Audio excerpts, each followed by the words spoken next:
നിനക്ക് എന്നോട് എന്തെല്ലാം ചോദിക്കാനുണ്ടോ അതെല്ലാം ചോദിച്ചോ. പക്ഷെ അതിനു മുമ്പായി എന്നെ നിനക്ക് ഇഷ്ടമാണെന്ന് പറയണം. പക്ഷെ ഒരു കാര്യമുണ്ട്, പ്രണയത്തിനൊന്നും എനിക്ക് വിശ്വാസമില്ല. എനിക്ക് ശരീരഘടനയിലാണ് ഇഷ്ടം. നിന്നെ പോലൊരു വൃത്തികെട്ടവനോട് എനിക്ക് ഒരു ഇൻട്രസ്റ്റും തോന്നില്ല. പ്ലീസ് എന്നെ ഫോളോ ചെയ്യുന്നൊന്നും നിർത്ത്. അതൊക്കെ പോട്ടെ, ഇവനാണോ നിന്റെ ഇപ്പോഴത്തെ ബോയ് ഫ്രണ്ട്? കാതടച്ച് പിടിക്കുക. നിനക്ക് ആരെങ്കിലും പ്രണയിക്കണമെന്നുണ്ടെങ്കിൽ എന്നെ പോലെ ഒരു ആണിനെ പ്രേമിക്കുക, അല്ലാതെ ഇവനെ പോലുള്ളവരെ പ്രേമിക്കാതെ.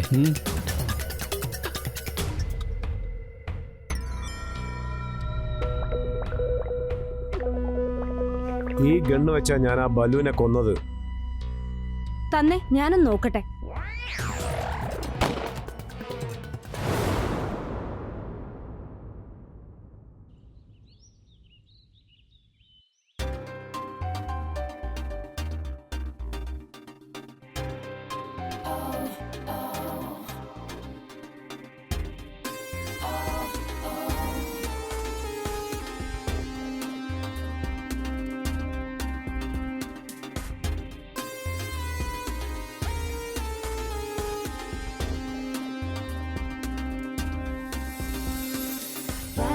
ഇതിന് വളരെ നല്ല ടേസ്റ്റ് ആണല്ലോ.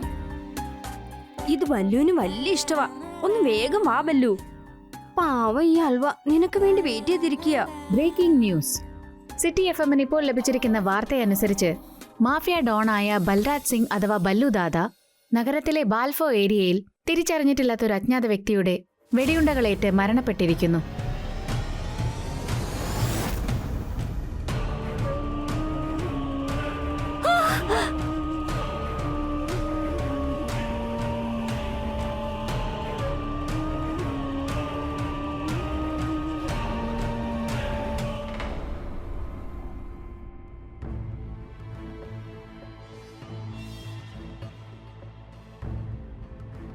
കുറെ നാളിന് ശേഷം ഇന്നാ നിന്നെ ഒന്ന് അടുത്ത് കിട്ടിയത്. എന്നിട്ട് നീ എന്തിനാ അപ്പുറത്തോട്ട് മാറി കിടക്കുന്നത്? എനിക്ക് ശരിക്കും പേടിയുണ്ട്. നാളെ ബല്ലുവിന്റെ ഇന്റർവ്യൂ ആണ്. അദ്ദേഹത്തിനോട് എന്താ ചോദിക്കണ്ടെന്ന് പോലും എനിക്കറിയില്ല. അവൻ എന്ത് വലിയ ഭ്രാന്തനാ. അവൻ ശരിക്കും എന്നെ അബ്യൂസ് ചെയ്തോണ്ടിരിക്കുക. അവൻ ചില ജേർണലിസ്റ്റുകളെയൊക്കെ കൊന്നിട്ടുണ്ടെന്നാ കേട്ടത്. നീ എന്തിനാ ഇങ്ങനെ പേടിക്കുന്നത്? ഞാൻ നിന്റെ കൂടില്ലേ, വിഷമിക്കല്ലേ.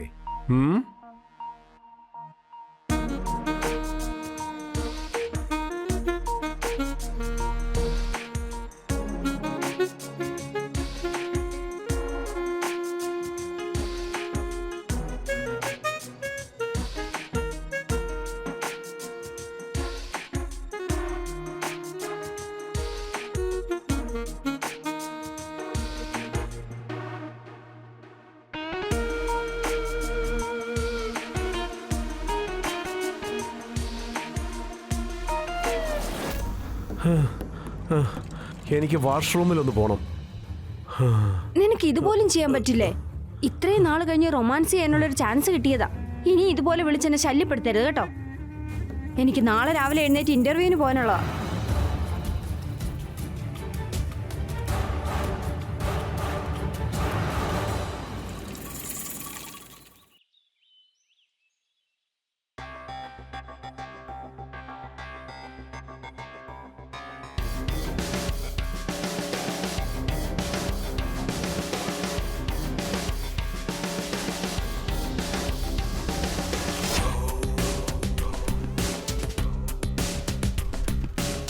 അപ്പോൾ നീയാണോ എന്നെ ഇൻ്റർവ്യൂ എടുക്കാൻ പോകുന്നത്? ആയിക്കോട്ടെ മേഡം, ഞാൻ ഏറ്റവും വലിയൊരു വൃത്തികെട്ടവനാ. പക്ഷേ നിങ്ങളോട് അങ്ങനെയൊന്നുമല്ല കേട്ടോ. നിങ്ങളങ്ങനെ എന്നെ തെറ്റിദ്ധരിക്കേണ്ട ആവശ്യമില്ല. സർ, എന്താ സാർ ഇത്? ഒരു സ്ത്രീയോട് ഇങ്ങനെയാണോ സംസാരിക്കുന്നത്? ഇത് കാരണം താങ്കളുടെ ഇമേജ് സ്പോയിലാകും. ഇൻ്റർവ്യൂ നീ എടുക്കുന്നുണ്ടോ അതോ അയാളാണോ എടുക്കുന്നത്? അവരാണ് ഇൻ്റർവ്യൂ എടുക്കാൻ പോകുന്നത്. ഞാൻ ക്യാമറമാനാ. അപ്പോൾ നീ വെറും ക്യാമറ മാത്രം പിടിച്ചാൽ മതി, മറ്റൊന്നിലും ഇടപെടരുത്. അല്ലാതെ നീ ഇവിടെ വെച്ച് വാ തുറന്നാ നിന്റെ നാക്ക് വലിച്ച് പുറത്തിട്ട് കട്ട് ചെയ്ത് നിന്റെ കൈവിളയിൽ വെച്ച് തരും.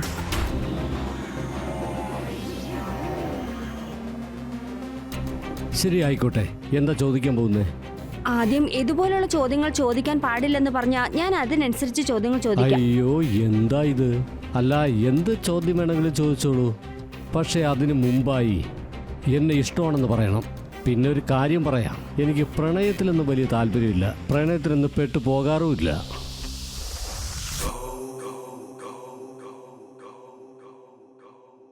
എനിക്ക് ശരീരഘടനയിലാണ് വലിയ ഇഷ്ടം.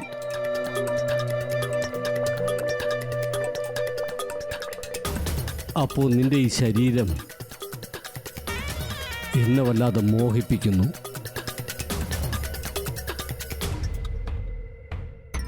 നിന്റെ ഈ കൈ കാണാൻ എന്ത് സൗന്ദര്യമാണ്. അത് ഞാൻ അനുഭവിക്കുമ്പോൾ ദൈവം എൻ്റെ തൊട്ടടുത്ത് വന്നെന്ന് എനിക്ക് മാത്രമായി തന്നതുപോലെ തോന്നുന്നു. നിന്നെ എനിക്ക് ഇഷ്ടപ്പെട്ടു. ശരി, ഇൻ്റർവ്യൂ തുടങ്ങിക്കോ. എടാ അനിയ, ആ ക്യാമറ ഓൺ ചെയ്തോ. നോക്ക്, താങ്കൾ ഇതുപോലെയൊക്കെ സംസാരിച്ചു കഴിഞ്ഞാൽ പിന്നെ താങ്കളുടെ ഇമേജ് ആയിരിക്കും സ്പോയിൽ ആകുന്നത്. താങ്കളുടെ നല്ല സൈഡ് പബ്ലിക്കിനെ കാണിക്കാനാണ് ഞാൻ ആഗ്രഹിക്കുന്നത്. കാരണം താങ്കൾ ഒരു നല്ല മനുഷ്യനാണെന്ന് ജനങ്ങളെ ബോധ്യപ്പെടുത്തണ്ടേ? ഇങ്ങോട്ട് നോക്ക്, നീ പറയുന്നതെല്ലാം ഞാൻ കേൾക്കുമ്പോൾ നിന്നെ ഞാൻ അത്രയ്ക്ക് ഇഷ്ടപ്പെട്ടു. നിന്നെ ഞാൻ എൻ്റെ കരവലയത്തിലിട്ട് ഞെരിച്ചമർത്തും.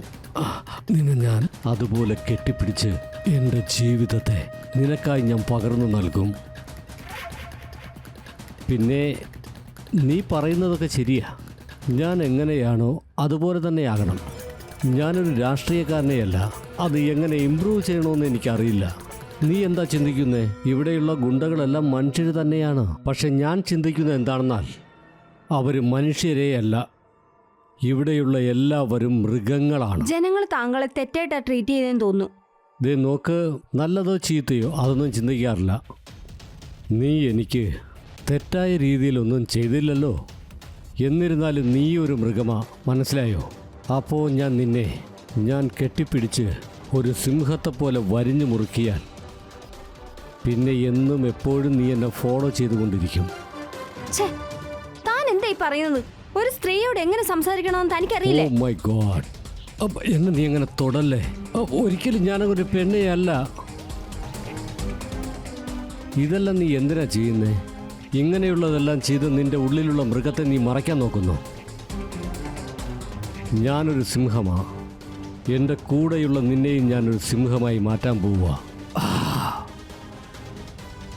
നമുക്ക് പോവാൻ പങ്കജ്. ഇന്റർവ്യൂ അവസാനിച്ചു. എത്ര ദൂരം നീ ഓടും? എവിടെ പോയി ഒളിച്ചാലും എൻ്റെ കയ്യിൽ നിന്ന് രക്ഷപ്പെടില്ല.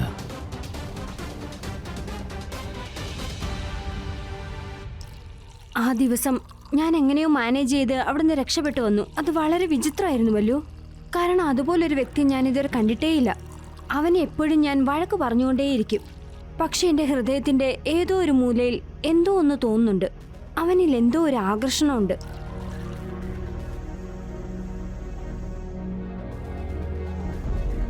Thank you. എന്തായാലും കാര്യമായി. ഇന്ന് നമ്മൾ ആ സ്റ്റോറി ഈസി ആയിട്ട് കവർ ചെയ്തു. ഇല്ലെങ്കിൽ ബല്ലുദാദയെ പോലെ വേറെ ആരും നമ്മൾ മീറ്റ് ചെയ്യാനാ?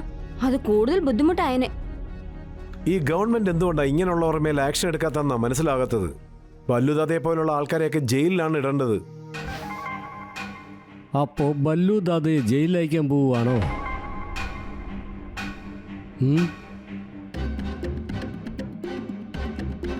ഇതൊന്നും നല്ല കാര്യമല്ല നീയാ. ദേ നോക്കിയേ, ഞാൻ ജയിലിലേക്ക് പോവുമെങ്കിൽ അത് നിന്നെയും കൊണ്ടേ പോവൂ. നിന്നെ കൊന്നതിന് ശേഷം എന്താ നടക്കുന്നതെന്നറിയോ? എന്നെ പേടിച്ച് ഇവിടെ ആരും തന്നെ നിനക്ക് വേണ്ടിയുള്ള ആദരാഞ്ജലികൾ ഫേസ്ബുക്കിൽ ഇടില്ല. എന്താ? പിന്നെ നമുക്ക് രണ്ടു പേർക്ക് ചെന്ന് അടിപൊളിയായി ജീവിക്കാം. ദാ നോക്ക്, നിന്നെക്കുറിച്ചൊന്നും എനിക്ക് മനസ്സിലാക്കേണ്ട കാര്യമില്ല. ഒരു കാര്യം എന്നോട് പറ, നീ എന്തിനാ പേടിക്കുന്നേ? പിന്നെ നിന്നെ ശല്യപ്പെടുത്താൻ വേണ്ടിയല്ല ഞാൻ വന്നേ. നിന്നെ ശല്യപ്പെടുത്തണമെന്ന് ഞാൻ വിചാരിച്ചിരുന്നെങ്കിൽ അത് എന്നേ ഞാൻ ചെയ്യുമായിരുന്നു. ഞാൻ നിന്നോടൊരു കാര്യം പറയാൻ വന്നതാ. നിന്റെ ഈ നല്ല ഭാവിയെ ആവശ്യമില്ലാതെ ഇവന് വേണ്ടി നീ ഹോമിക്കാതിരിക്കുമെന്നേ. അത് കൊള്ളാം. ഈ ലോകത്തിലെവിടെയും എന്നെപ്പോലെ ഒരുത്തന്നെ നിനക്ക് ഒരിക്കലും കിട്ടില്ല. ദാ നോക്ക്, നിന്നെ പോലൊരു വൃത്തികെട്ടവനോട് എനിക്ക് തീരെ താല്പര്യം തോന്നുന്നില്ല. പ്ലീസ് എന്നെ ഫോളോ ചെയ്യുന്നൊന്ന് നിർത്ത്. എനിക്കിവിടെ ഒരു ബോയ് ഫ്രണ്ട് ഉണ്ട്. ഇവന് നിന്നെക്കാളും നല്ല വിദ്യാഭ്യാസമുണ്ട്, നല്ല സംസ്കാരമുണ്ട്, പിന്നെ ഇവന് സ്നേഹിക്കാനും അറിയാം. അപ്പോൾ ഇവൻ തന്നെയാണോ നിന്റെ ബോയ് ഫ്രണ്ട്? അപ്പോൾ എന്നോട് പറ, ഇവന്റെ കൂടെ നീ എത്ര നാൾ ചെയ്തിട്ടുണ്ട്? ഒരു 2-3 പ്രാവശ്യം? മര്യാദയ്ക്ക് സംസാരിക്കണം, പറഞ്ഞേക്കാം. മര്യാദയ്ക്ക് സംസാരിക്കണമെന്നോ? ആ ശരി. ആ മോളെ, നീ ഇങ്ങോട്ടൊന്ന് വന്നേ. അയ്യോ വന്നേ. ഞാൻ ചെയ്തു, നീ പറഞ്ഞതുപോലെ തന്നെ ഞാൻ അങ്ങ് ചെയ്തു. കാതടച്ച് പിടിക്കുക. ദേ നോക്ക്, നീ ഇപ്പോൾ കാതടച്ചില്ല എങ്കിൽ നിന്നെ ഞാനൊരു വികലാംഗനാക്കി മാറ്റും. പിന്നെ ഞാൻ നിന്റെ ഫോണിൽ തന്നെ നിന്റെ ഫോട്ടോ എടുത്ത് അത് ഫേസ്ബുക്കിൽ അപ്ലോഡും ചെയ്യും. ആ അടച്ച് പിടിക്കുക. ഉടയ്ക്കണോ? ഉടച്ച് പിടിക്കാനാ പറഞ്ഞേ.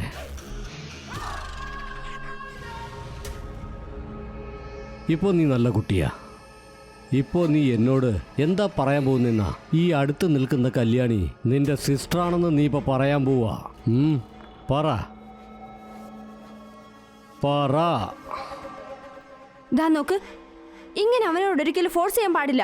അവൻ എന്തിനാ എന്നെ സഹോദരി എന്ന് വിളിക്കുന്നത്? ഇവൻ പറയും. ഇവന്റെ അച്ഛൻ പോലും ഇത് പറയും. നീ ഇടയ്ക്ക് കയറാതിരിക്കേ. നീ പറയുമല്ലേ?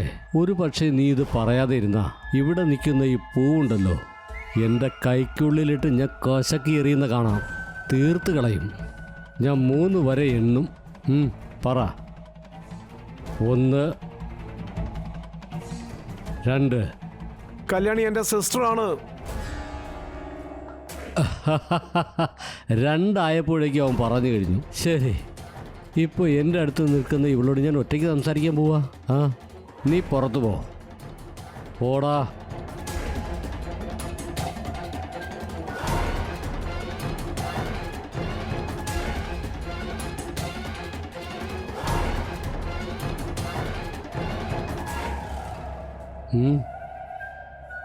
ഈ പുറത്തേക്ക് പോയ ഇവനല്ലേ നിന്റെ ബോയ് ഫ്രണ്ട്? നീ ആരെയെങ്കിലും സ്നേഹിക്കുന്നെങ്കിൽ എന്നെപ്പോലൊരു ആണിനെ മാത്രമേ സ്നേഹിക്കാവൂ. ഇവനെയൊന്നും പ്രേമിക്കരുത്. നിന്നോട് മുമ്പേ പറഞ്ഞല്ലേ, ഞാനൊരു സിംഹം. കുറേ നാളായിട്ട് എൻ്റെ ഉള്ളിലുള്ള സിംഹം ഉറങ്ങുകയായിരുന്നു. ഉണർന്നെണീക്കുമ്പോൾ നീ എൻ്റെ മുന്നിലേക്ക് വാ. അന്ന് ഞാൻ നിന്നോട് പറയാം ആണും പെണ്ണും എങ്ങനെയാ റൊമാൻസ് ചെയ്യുന്നതെന്ന്. ഓക്കെ അല്ലേ?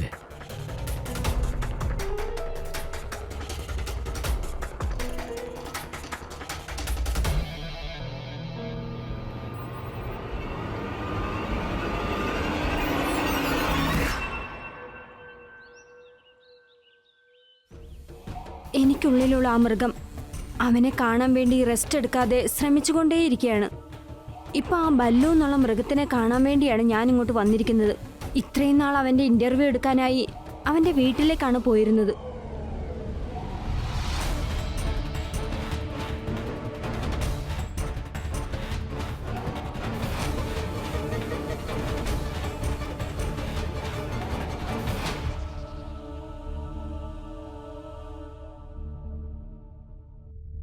എനിക്കറിയാമായിരുന്നു നീ എന്നെങ്കിലും എന്നെ കാണാൻ വരുമെന്ന്. ഞാൻ ഇന്റർവ്യൂ എടുക്കാൻ വേണ്ടി ഇങ്ങോട്ട് വന്നത്.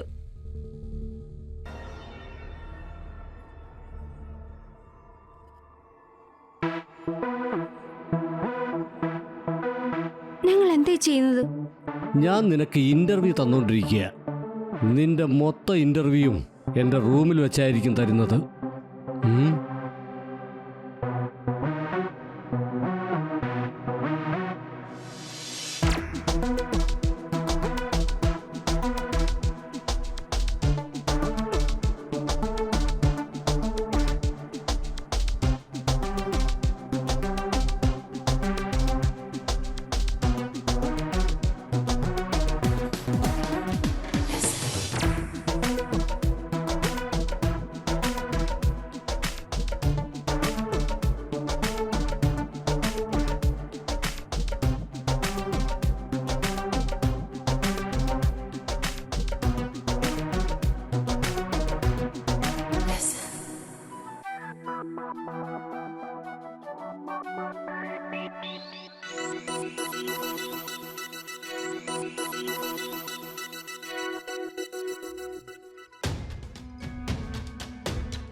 ദിവസത്തിന് ശേഷം ബല്ലു എൻ്റെ ജീവിതത്തിൽ പ്രധാനപ്പെട്ട ഒരു വ്യക്തിയായി മാറി. എനിക്കെന്താ തോന്നിയെന്ന് വെച്ചാ ഇദ്ദേഹം ഇല്ലാതെ എൻ്റെ ജീവിതത്തിന് പൂർണ്ണതയില്ലെന്നാണ്. ഇപ്പൊ എപ്പോഴൊക്കെ അദ്ദേഹം എൻ്റെ വീട്ടിലേക്ക് വരുന്നു അപ്പോഴെല്ലാം ഞാൻ അദ്ദേഹത്തിന് വേണ്ടി പാചകം ചെയ്യും. അദ്ദേഹത്തിന് വേണ്ടി പുതിയ ഡ്രസ്സൊക്കെ വാങ്ങിച്ചു വെക്കും. അതെല്ലാം ധരിച്ചിട്ട് അദ്ദേഹത്തിന്റെ ഒരു ചിരിയുണ്ട്. ഫിറ്റിംഗ് കറക്റ്റ് ആണല്ലേ? നീ തന്നെ പറ എൻ്റെ സുന്ദരി കുട്ടി, നീ എന്നെ ഇപ്പോ ഒരു നല്ല ഹീറോ ആയിക്ക് മാറ്റി. ഞാനെന്ത് മാറ്റിയെന്നാ? നിങ്ങളല്ലേ എന്റെ ഹീറോ. അതൊക്കെ വിട്ടിട്ട് ആദ്യം എന്നെ താഴെ ഇറക്കാൻ നോക്ക്. എന്നിട്ട് ഈ ക്യാരറ്റ് പുഡിംഗ് ടേസ്റ്റ് ചെയ്യും. ശരി, നിന്നെ ഞാൻ താഴെ ഇറക്കാം. അതിനു മുമ്പ് ഈ ക്യാരറ്റിന്റെ തോരൻ നീ എനിക്ക് കഴിപ്പിക്കണം. ഓക്കെ അല്ലേ?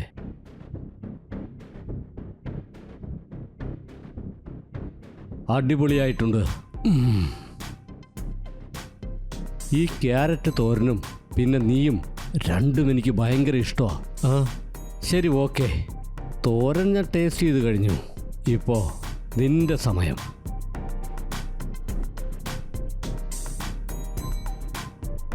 കൊള്ളാലോ. എവിടേക്കാ ഓടുന്നേ? ഇങ്ങോട്ട് വാ. രക്ഷപ്പെടാൻ നോക്കുകയാണോ? ഇല്ലില്ലില്ല.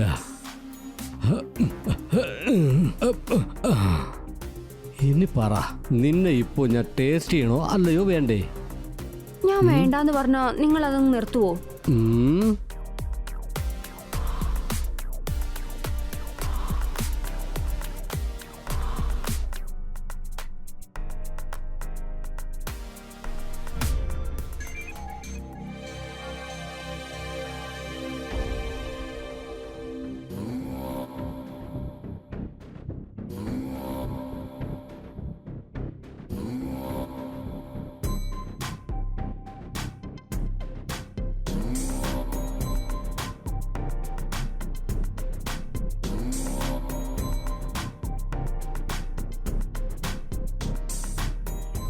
ബല്ലുവിനെ കാണുമ്പോഴൊക്കെ എനിക്ക് എന്തൊക്കെയോ തോന്നുന്നു.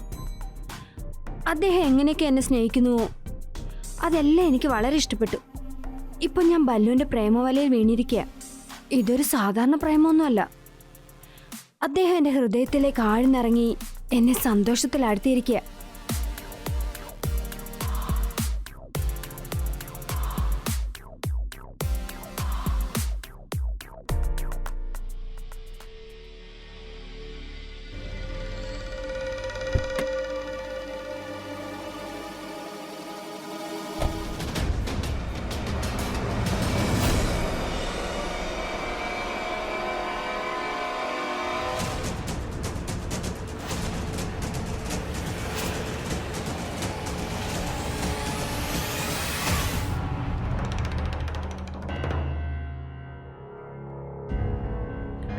ഇവിടുന്ന് ബല്ലു പുറത്തേക്ക് പോകുന്ന ഞാൻ കണ്ടല്ലോ.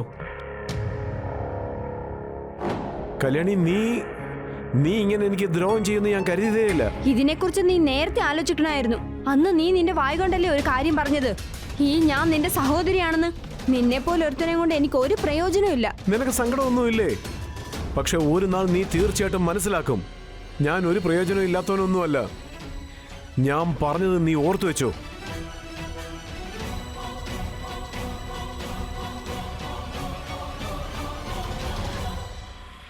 അവസാനം 3 ദിവസം എനിക്ക് ശരിക്കും ജോലി ഉണ്ടായിരുന്നു. അതുകൊണ്ട് ബല്ലുവിനെ മീറ്റ് ചെയ്യാനുള്ള ചാൻസ് കിട്ടിയില്ല. ഞാൻ അദ്ദേഹത്തിന് ഒരു കോള് പോലും ചെയ്തതുമില്ല. എനിക്ക് പേടിയായിരുന്നു, ഒരുപക്ഷെ അദ്ദേഹം ഓഫീസിലേക്ക് അങ്ങനെ വന്നാൽ അത് മറ്റൊരു പ്രശ്നമാവും. കാരണം ഞാൻ അദ്ദേഹത്തിനോട് എന്ത് പറഞ്ഞാലും അദ്ദേഹം അത് മനസ്സിലാക്കില്ല. ഞാൻ ജോലി കുറച്ച് ബിസിയായിരുന്നു. പക്ഷെ അദ്ദേഹത്തിനെ കാണാൻ ശരിക്കും ആഗ്രഹം ഉണ്ടായിരുന്നു. ഇന്ന് വേറൊരു ഇൻ്റർവ്യൂവിന് വേണ്ടി എനിക്ക് പോകേണ്ടതുണ്ട്. പുറപ്പെടാമെന്ന് കരുതിയ സമയത്താണ് ബാഗിലിരുന്ന് ഫോൺ റിങ് ചെയ്തത്. ഹലോ. ദാ നോക്ക്, ദേഷ്യപ്പെടല്ലേ. ഞാൻ ജോലിയിൽ കുറച്ച് ബിസിയായിരുന്നു. ഫ്രീ ആവുമ്പോൾ ഞാൻ വിളിക്കാമെന്നേ. രാത്രിയും പകലും എല്ലാം നിങ്ങളുടെ കാര്യം ആലോചിക്കുന്നേ. ആലോചിച്ചുകൊണ്ട് നിൽക്കാൻ സമയമില്ല. കൃത്യമായിട്ട് നീ എന്നെ മീറ്റ് ചെയ്തിരിക്കണം. നോക്ക്, ഒരുപാട് നാളൊന്നും ആയില്ല ഒരു സർക്കാർ ഉദ്യോഗസ്ഥനെ ഞാൻ എടുത്തിട്ട് പൊതിരെ തല്ലിയത്. അതുകൊണ്ട് പോലീസ് എന്നെ വല വീശിക്കൊണ്ടിരിക്കുക. എന്ത് പ്രശ്നമുണ്ടെങ്കിലും നമുക്ക് മീറ്റ് ചെയ്തേ പറ്റൂ. ഞാൻ പറഞ്ഞത് നിനക്ക് മനസ്സിലായോ? നീ ഒരു കാര്യം ചെയ്യും, നിന്റെ വീടിന് പുറകു വെച്ച റോഡില്ലേ, നീ വേഗം അതുവഴി വന്നേ. അതിൻ്റെ തൊട്ടടുത്ത് കിടക്കുന്ന കാറിൽ ഞാനുണ്ട്. നീ വേഗം വന്നേ. എനിക്ക് നിന്നെ കണ്ടേ പറ്റൂ. എനിക്ക് നിന്നെ അത്രയ്ക്ക് ഇഷ്ടമാണ്. എത്രയും വേഗം വാ. ശരി, ഓക്കെ. ബല്ലു അവിടെ വിഷമിച്ചുകൊണ്ടിരിക്കുക. ഞാനാണെങ്കിൽ ഇവിടെ ബുദ്ധിമുട്ടിക്കൊണ്ടിരിക്കുക. അദ്ദേഹം എന്നോട് കോൾ ചെയ്ത് വരാൻ പറഞ്ഞതിന് ശേഷവും ഇനി അവോയ്ഡ് ചെയ്യാൻ എനിക്ക് സാധിക്കില്ല. എനിക്ക് സുഖമില്ലെന്ന് പറഞ്ഞിട്ട് ഓഫീസിൽ നിന്ന് ഞാൻ ലീവ് എടുത്തു. പിന്നെ ബല്ലു പറഞ്ഞ ആ സ്ഥലത്തേക്ക് ഞാൻ പോയി റീച്ചായി.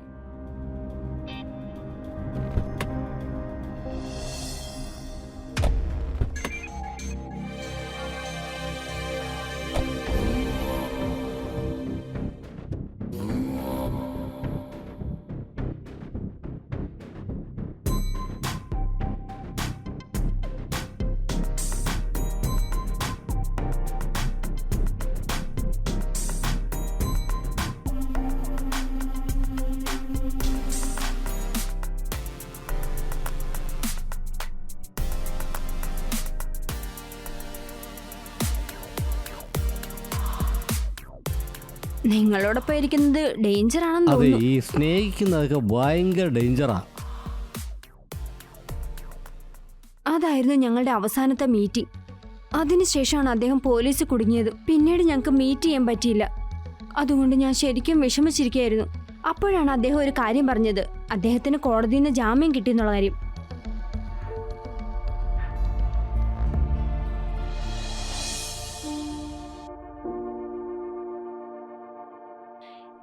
ഇതിനുള്ളിൽ വീട്ടിലേക്ക് വരേണ്ടതാണ്. ഞങ്ങളുടെ വെഡ്ഡിങ്ങിന് വേണ്ടി തയ്യാറായിരിക്കുകയായിരുന്നു. അദ്ദേഹത്തിന് ഇഷ്ടമുള്ള ആഹാരമൊക്കെ ഞാൻ ചെയ്തു വെച്ചിട്ടുണ്ടായിരുന്നു.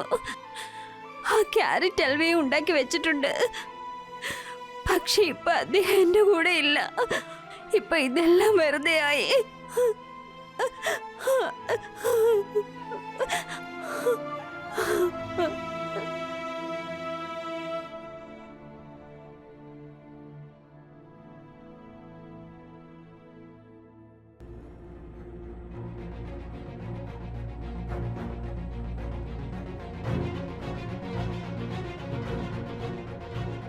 ന്യൂസൊക്കെ കേട്ട് കാണുമെന്ന് കരുതുന്നു.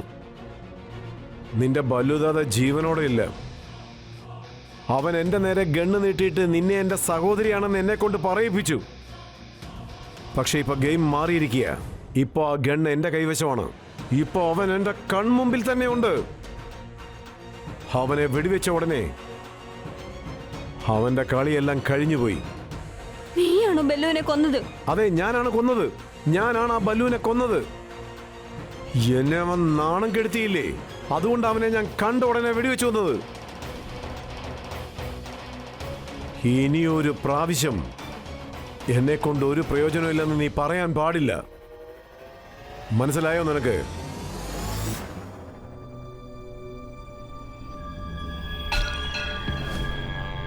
I am sorry Pankaj. ഞാൻ നിന്നോട് അങ്ങനെ പറയാൻ പാടില്ലായിരുന്നു. ആ റൗഡിയെ വെടിവെച്ചു കൊന്നതിൽ തെറ്റൊന്നുമില്ല. അല്ലാതെ തന്നെ ഞാൻ തകർന്നിരിക്കുകയാണ്. അതുകൊണ്ടാണ് ഞാൻ പേടിച്ചിരുന്നത്. സത്യമായിട്ട് ഞാൻ നിന്നെ മാത്രമേ ഇഷ്ടപ്പെട്ടിട്ടുള്ളൂ. നിന്നെ മാത്രം.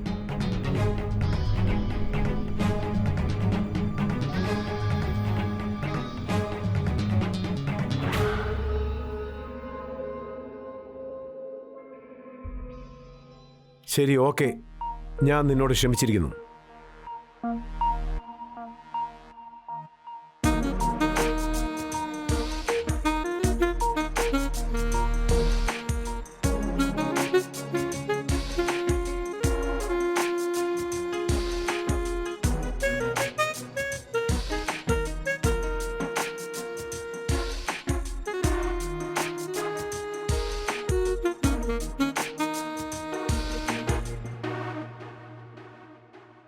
നിന്റെ പാൻറിനുള്ളിൽ നിന്ന് എന്തോ ഒന്ന് കുത്തുന്നല്ലോ.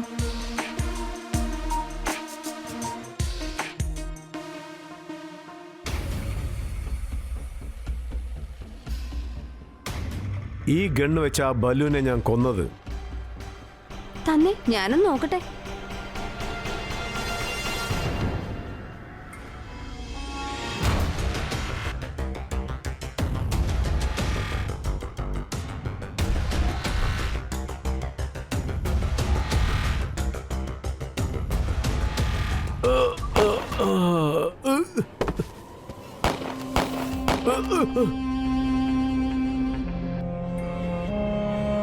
എന്റെ ബല്ലുവിനെ കൊന്ന നിന്നെ ഞാൻ വെറുതെ വിടുമെന്ന് കരുതിയോ?